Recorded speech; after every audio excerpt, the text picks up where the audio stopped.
अस्सलामुअलैकुम रहमतुल्लाहि व बरकातुहू। प्यारे दोस्तों, क्या हाल चाल है। ये खुशगवार तजर्बात जो हैं टनल वाले, ये सऊदी अरब में भी हमने देखे हुए हैं और यहाँ भी हम छोटी उम्र में जब हम बच्चे होते थे या शायद 9 उम्र होते थे तो तब हम इस टनल से मेरा ख्याल गुजरे हुए हैं, इस टनल से या इस ऐसी कुछ टनल से। तो ये जी माशाल्लाह बहुत वसी और ईज़ एक टनल बनी हुई है जिसे हम उर्दू में सुरंग भी कह सकते हैं।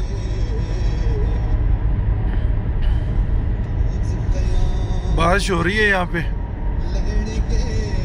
सारी बातें नहीं बतानी, फिर आप दोस्त जो है ना वो फ़ोन करके कहते हैं चाचू इधर आ जाएं इधर आ जाएं, तो वो मसला बन जाता है। और अच्छी बड़ी लंबी सुरंग है जी, ये पहचान तो आप लोग खुद ही लेंगे ना ये कौन से इलाके की कौन सी सुरंग है।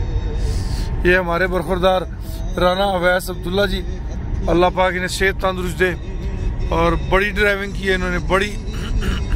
सुबह हम इस्लामाबाद से खुशाब गए थे, खुशाब से मेरा ख्याल है अब तक हमने फिर कोई 400-500 किलोमीटर से ज़्यादा का जो है सफ़र कर लिया है। कितने किलोमीटर का कर लिया जी?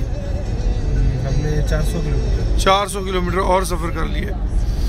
दुआ कीजिएगा अल्लाह पाक हिफ्ज़-ओ-अमान में रखे, खुश रहें, आबाद रहें जी।